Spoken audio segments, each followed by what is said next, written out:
Welcome to the Thread to Mend podcast. My name is Taylor and I'm coming to you from Baltimore, Maryland. I wanted to share with you all today some fiber that I've spun into yarn and some projects I've finished over the past year, some sweater projects, to just give you all a clue of what I enjoy working on in case you're interested in watching. Again, you can see what I'm making these days.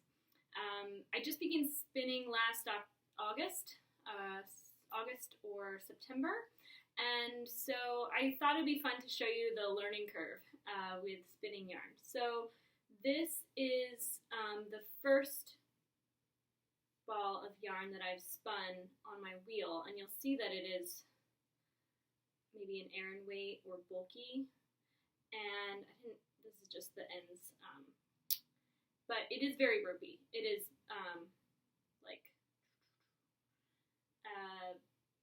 so I use this a lot when I'm dyeing wool to make a sort of a leader to pull it up out of the pot. I did make maybe like 5 or 6 skeins of this, which were knit into pot holders. So, you know, there's always a use for even the least desirable yarn created. And then this here is a Corriedale dyed with black walnut with rainbow stellina. And this is also a little bit ropey, but not quite as thick. I think that I'm going to end up knitting another knit bra with this. I found that the Corriedale fleece, I don't know if this is just my experience or maybe I have a gentle wash load, but I've accidentally thrown my knit bras in the washer and the dryer, and they came out like not even felted yet, so I'm pretty excited about making another one of those. Here is a pair of socks that I've knit. Now these are like huge boot socks. I plan to wear these with my clogs this winter. I thought that I would have enough to make a full sock with this, but I suppose I spun it up a little thicker than I imagined, as I'm sure we all do when we're starting out. This fiber is from Abundant Earth fiber, and it was 4 separate 50 gram pin drafted wool. I don't think that the label to that wool said the breed. It might have just said Washington State wool. It is a little coarser than I thought it might be. It spun up very easily for my beginner hands, but I did also make this a bit ropey. So these are socks that will probably never dye. And, you know, I didn't think that I would like the two-toneness, but I think it's really cute. It's like, no one has socks like this. And so I feel like, yeah, people are going to see more of the neutral, and I'm probably just going to be the only one that knows that the pink and green, or the red and green are there. And so I did a marled yarn for both of those skeins, and I thought I was just going to do one, and then I picked up to do the cuff with the second that I made. So those are exciting. This is the first finished item that I knit with my Handspun.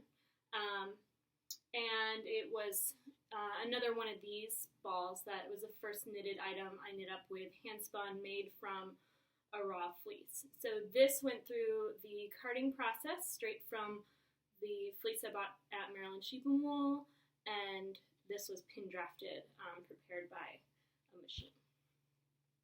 I have a few more spun skeins here to show you. This was just another one of those ropey skeins. This is probably the last one that I finished, and it is a little less ropey, a little closer to yarn. And this is undyed Corriedale that I bought it in 2016 from Maryland Sheep and Wool. Now when I went to Rhinebeck last year, October 2016, for the first time, I was like, I want to buy a fleece. I want to buy a dark, fine wool fleece, and I ended up buying one that had a ton of scurf. and I did not yet know what scurf was. I thought it was maybe just solidified lanolin and that I could wash it out, and I had such a hard time washing it out, and I ended up, because I just wanted the space back in my life, I was upset that I spent money on this thing that I didn't feel like I could use. I just got rid of it. I threw it in my compost bin, and then I let it go. But I did hold on to a few areas within the fleece that weren't the worst. And this was the skein that I spun trying out that fleece to see, what I can do. It's mixed with Cordale from the same year that I got at Maryland. And the brown fleece, the brown color you see, is an undyed Rambouillet cross.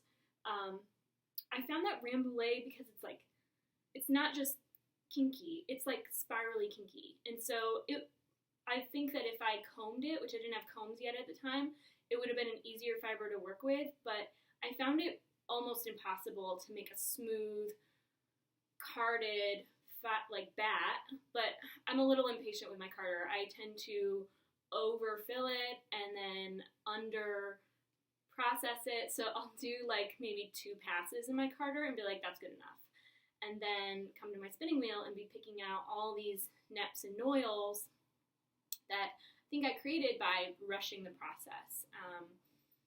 I think also that I've learned that with fine wools, I prepare to worsted prep my fiber. So I'll take it to my combs, which I now have, and process those so all the fibers are in one direction.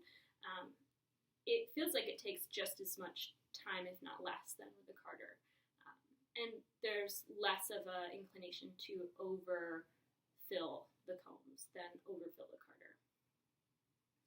So one day, maybe I'll show you my carding station and my combing stations in my home. But here, again, you're going to see that it's super tweedy, which I really like. The colors within it. You might see a greenish tinge. There's not a lot of that. I dyed some of my Cordale with marigolds, which turned out green. Those are marigold flower buds. And then the yellow is onion dyed. So it's a mix of white, the onion dyed, maybe a little marigold, and the Rambouillet cross. And this I'm excited about. I think I might make a sweater for my dog. This is Starship Enterprise, also known as Shippy. And she loves to sit on my lap while I'm knitting. She also loves to climb up on my elbows when I'm knitting. This kind of lets me know to take her out. So there's that. This is my most recent spin, and I'm realizing that I'm super consistent with spinning closer to worsted weight, DK weight yarn, even when I think that I'm spinning my singles and I'm certain it's going to be fingering, but you know how that can go. I'm going to be a little bit more diligent in the future with creating project spins and maybe saving up samples, which I've seen some spinners do, creating a sample card and making notes of what I intend it to be versus just sitting at the wheel and trying to be consistent and kind of letting go of caution, which is still fun. So that is all my hand spun so far. I'm in the process right now of preparing 2 fleeces I bought at Maryland Sheep and Wool this past year. One is they're both cornmeal crosses. One was grown in Maryland, the other one Pennsylvania. The white fleece, I'll show you that next episode.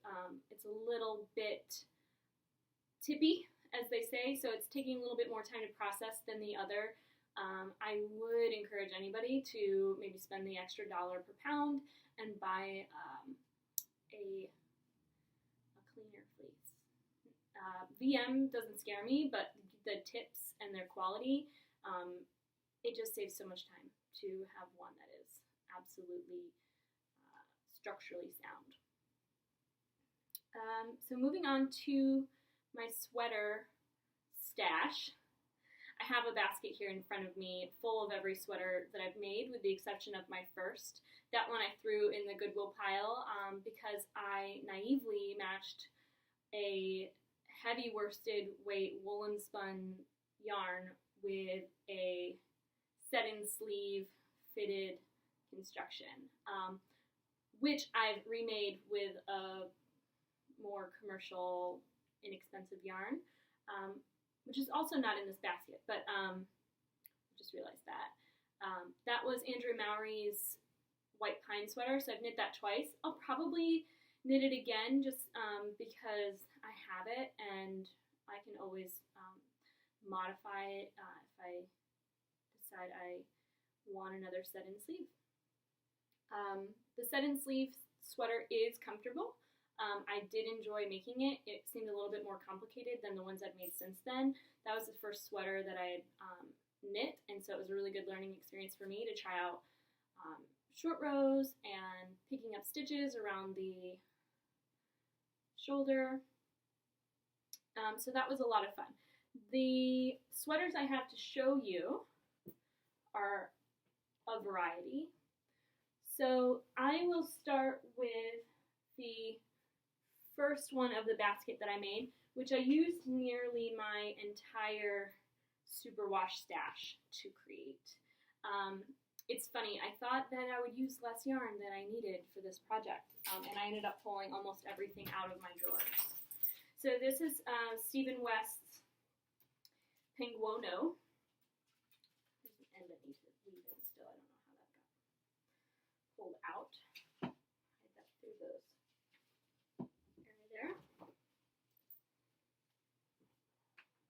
So you can see this is huge. It probably used 10 or 12 skeins of yarn minimum.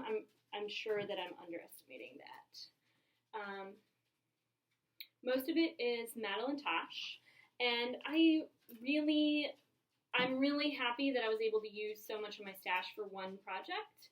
I am, at this time right now, I'm not filling my drawers with superwash because I'm making so much handspun, and so I don't need it. But I'm really happy with this project. A little bit of the picking up stitches here you'll see is a little messy, but that's totally my fault. And so I have the sort of, what's the term? These welts here. I used the yellow, and this whole sweater is knit with two held together. So I used two DK strands held together throughout. I didn't mix any weights because I used all my superwash. It was all DK. So this is yellow. This is like a pecan. This is Madeline Tosh pecan. And then the middle is the two held together.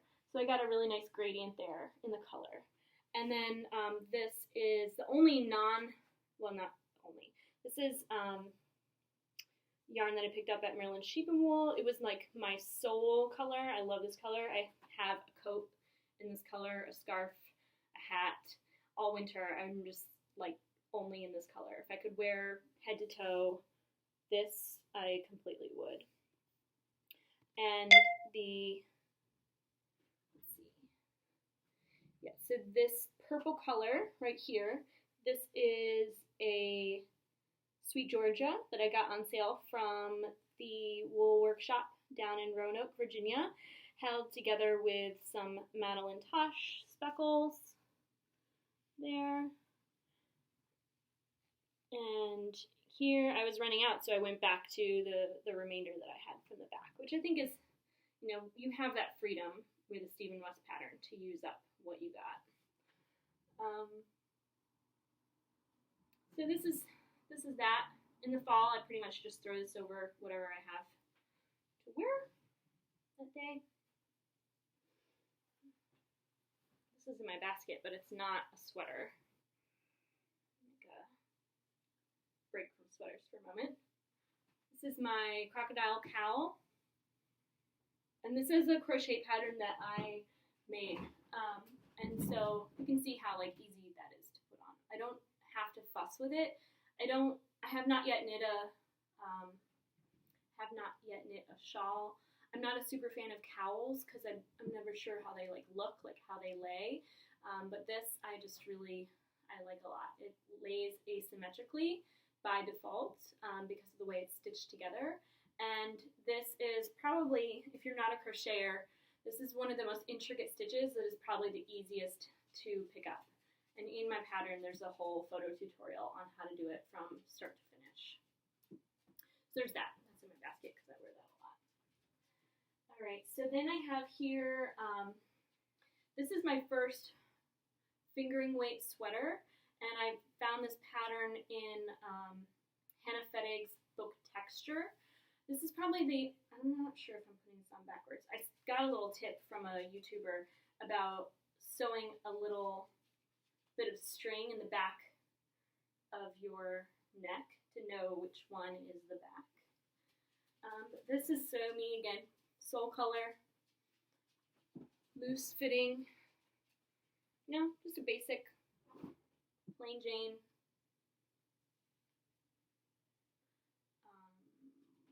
drop sleeve sweater. And this is knit in the Barrett Wool Company fingering weight.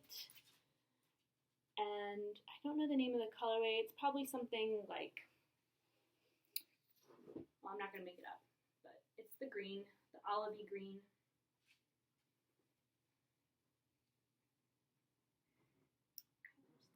And this is knit in the broken seed stitch, which is so nice for making a sweater because, moss stitch is beautiful.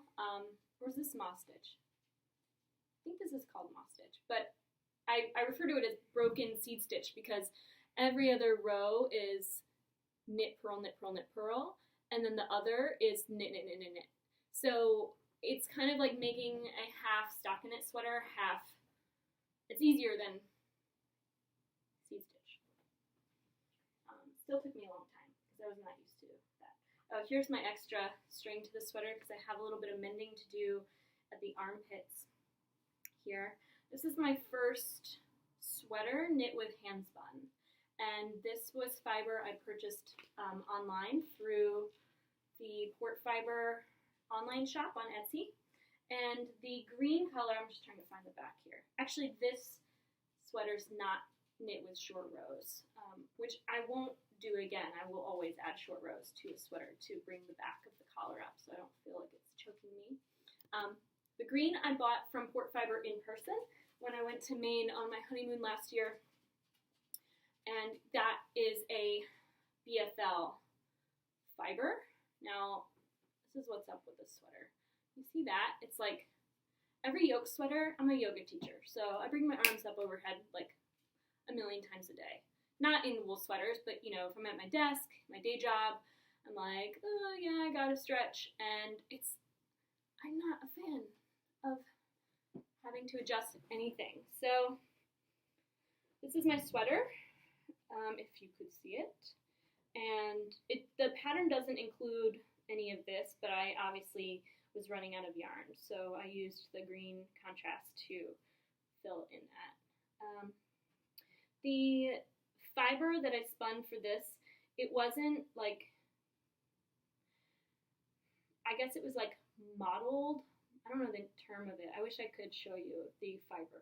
It's kind of like a kettle dyed fiber. It's not consistent throughout, which I liked when I bought it and I spun it up, and there's just there's no consistency there. So you can see there's a little bit of pooling of the color, but that's not important to me. It's all green, so I like that. So it feels like this sweater is hugging me around my shoulders, which is not the most comfortable. I like it because I can say I spun it. I think it's pretty cute, but in the design, you're going to see if you look up close that there are essentially like 2 rows where you increase a ton, like every other stitch almost, it feels like.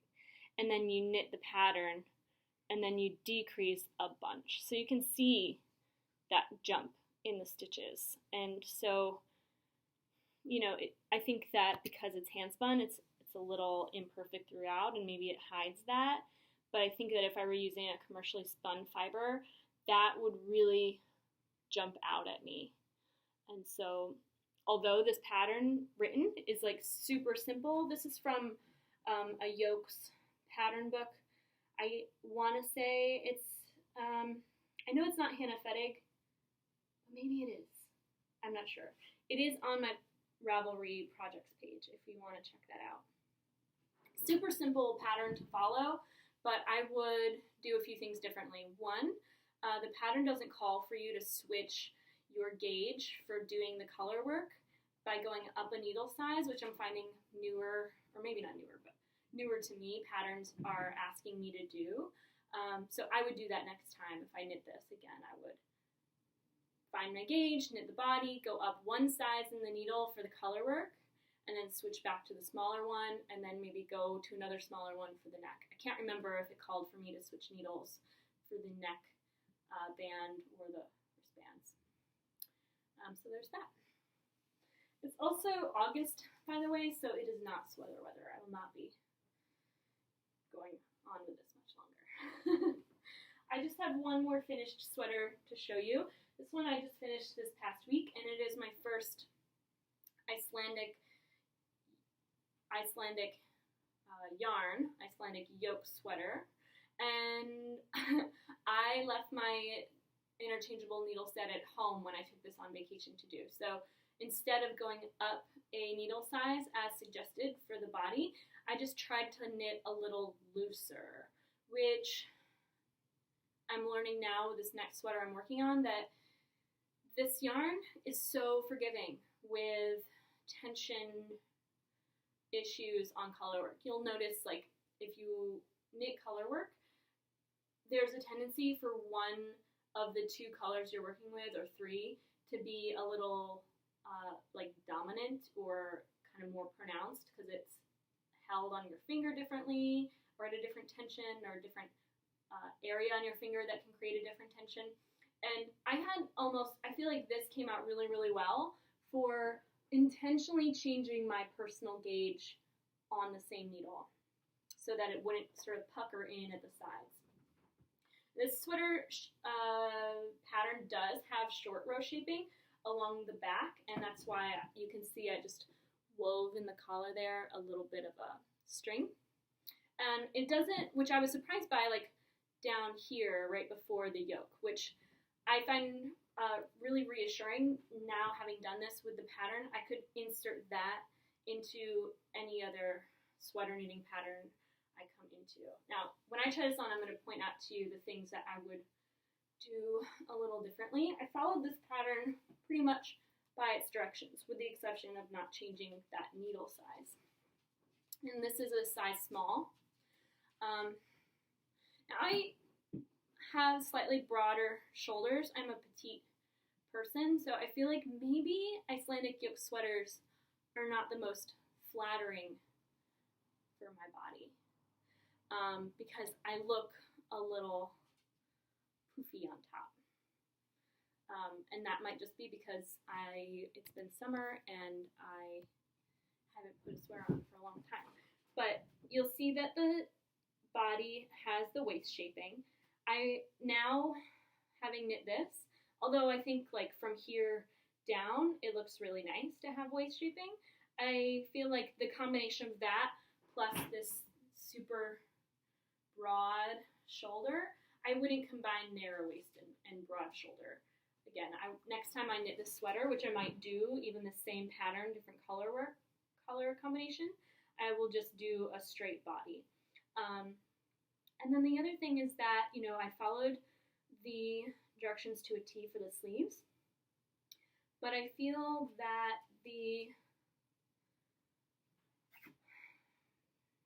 how do I say this? It's as if the yoke is like a half size bigger than my body and my sleeves.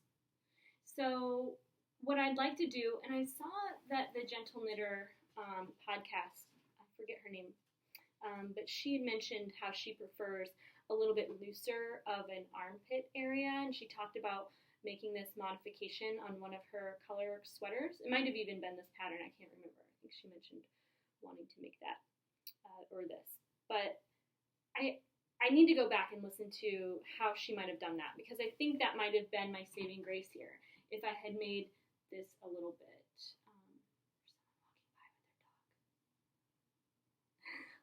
I'm in my sunroom right now, so there are like 8 windows on, well, 4 windows on like all sides. Okay. Yeah, so maybe if this were a little bit wider, I would have less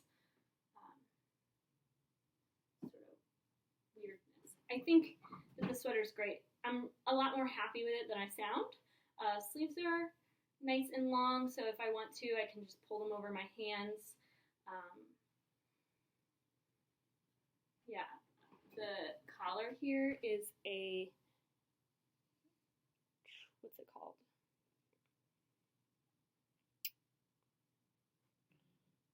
Oh, it's the 3 stitches. You knit 2.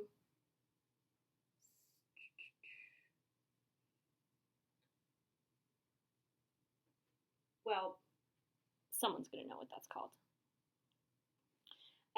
And then these look like that, but they're not. They're just stockinette rolled up, which I thought was really cool.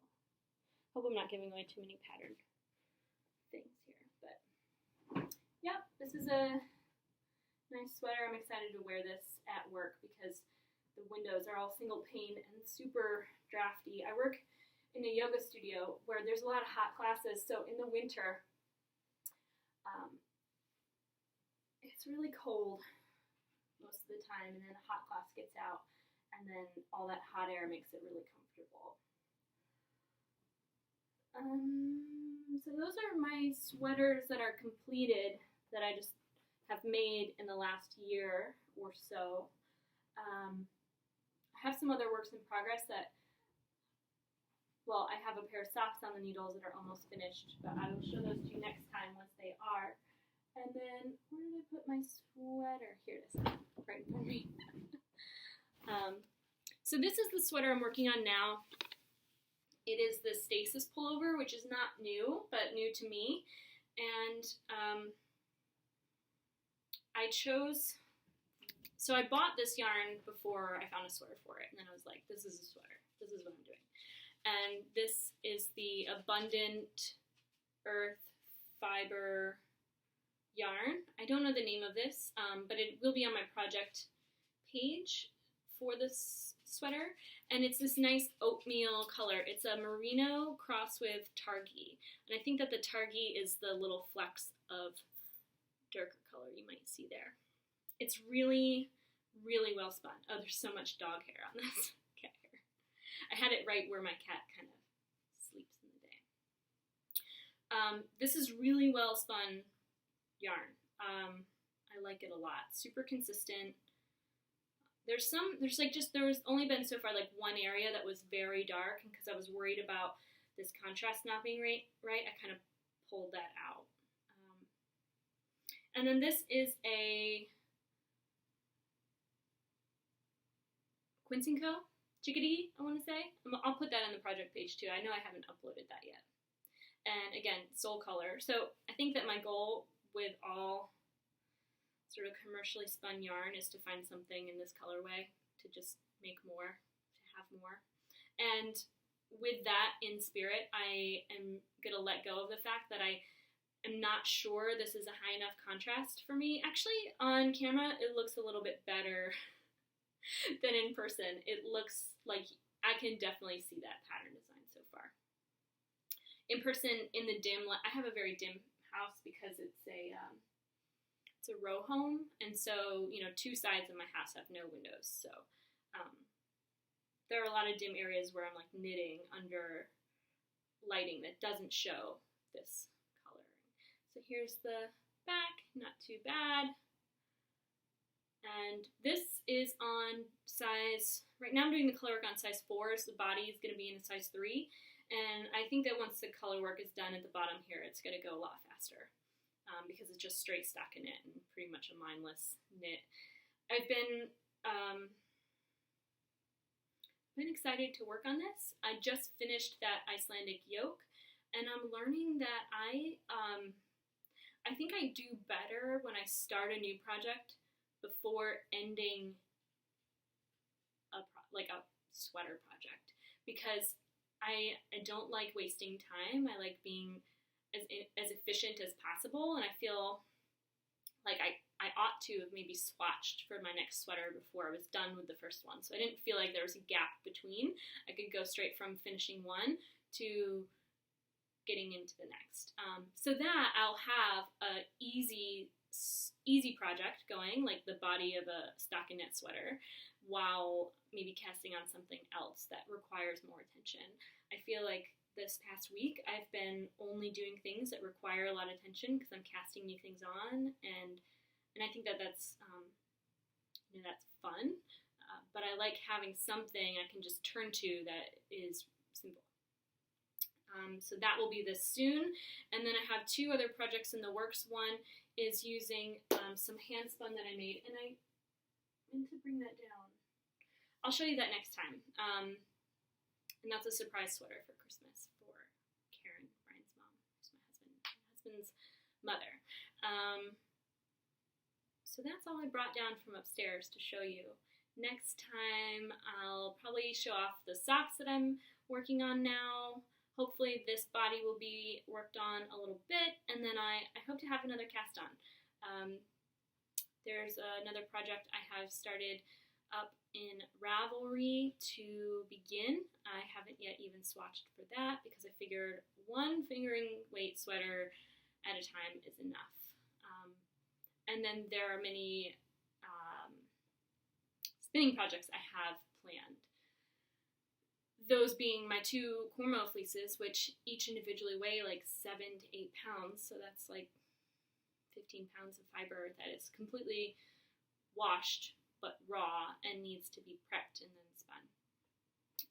One thing that I wish I heard sooner, I figured this out on my own, and I never heard anyone express it this way, but when you get really into spinning, and if you're like me, super inspired to make something straight from the animal through your hands into something to wear, it's helpful to know that the process from creating that raw wool into yarn is almost as much time and energy to prepare the fiber for spinning as it is spinning. So with that in mind, like it might be a full year before I get through those two fleeces. I am worsted prepping those. I actually have a lot of that right here in my little basket on my wheel. And these are, I'll just show it to you in the bag. I know some people hate that crinkle sound, but deal with it. This is dyed from English ivy that I removed from the alley. This is dyed with mulberries that I collected from the ground of the Herring Run Park here in Baltimore. And this is dyed with birch bark that I also foraged from the area around Herring Run Park. It really only took like a couple handfuls of that to make a really nice deep color. And this color is a little darker than the Cormo fleece that I got in a gray. It doesn't have as much variation in the color than the natural fleece, which has a little bit of some bleached tips from the sun. A little bit of gray by the ends. So there's that. I think I have, when I dyed the fiber, I weighed out about 1 pound for each batch. And then after prepping, there's some waste with this fleece because of the tippy ends. And then when you're so when I dyed this, the tippy ends were the darkest. So if you're concerned with getting the most concentrated color, I would maybe prepare your fiber first, get out all the waste, and then you're going to get more color per pound of fiber. When I dye naturally, I just am trying something new for the first time each time, and so I'm not really invested in the end product. And also, I didn't want to have to prepare the fiber twice. So if I prepare it, dye it, I'm going to have to re-prepare it, most likely, because, when I'm combing out little birds' nests, they're not full braids that you can easily, put in and remove from a dye bath. So this is a lot to spin. I don't know yet what I'll do. I thought originally I might do some barber pulling, random color stuff here, but I think that it's a little bit more my style to spin them individually as colors, and then maybe do a little bit of a color work thing in my knitting, like play with the color by knitting versus spinning. This skein here that I showed you is sort of me going wild with color because it was just available to me. A friend of a friend was destashing her basement, and I got these two braids of, they weren't braids, they were these pin drafted skeins almost. It was definitely a machine prepared fiber from Germany. And one was a rainbow spectrum, and then the other was random, like pink, white, blue, purple, things that aren't super my color jam. But I thought, why not just throw it together with this rainbow and see what happens. So obviously this looks just super random, super mixed, but I think it'll be exciting to see this spun up, to look at how that rainbow gradient plays out in knitting with the random color applied to it. So this is me being a little crazy. Probably not could ever wear this personally, except if I knit up a little like bralette tank, or this could be like another good dog sweater. I think this, although I want to see my dog wear this, this might not be enough actual yarn. Maybe it will. It probably will. I'll probably knit 2 dog sweaters this year, although I've said I was going to knit a dog sweater for like a lot of years. But this year, it'll have to happen. She's a little dog. She's going to get cold. She deserves more than an acrylic sweater anyway. So these are going to have to be knit up. Maybe I'll cast that on soon. But since I've never knit a dog sweater, it's going to be another project I'm focusing on a lot in terms of like mental energy, which I do thrive on. I've only been knitting for about 2 years, spinning for 1, and I think that at this point right now, I really like color work because it's intricate, but people don't know how simple it is. Like, it's just stockinette. You just, what I do is I'll hold my main color, drop back the secondary, and then reach for it, knit it, drop it back, pick up my whatever, pick it up. Or I'll hold the two and, pick back and forth. I do knit continental, so that's easy for me to say. So I think that's all. I think I'm going to end it here. Again, my name's Taylor. You can find me on Ravelry and Instagram as Taylor E. Owen. That's my first name, middle initial, last name, Taylor E. Owen, Ravelry and Instagram. And feel free to send me a message if you have any questions about any of the projects I mentioned. You can comment on those individually, or you can comment down below through YouTube on the little comments box. I will add a link to my Ravelry account in case you want to check that out. And till next time, bye!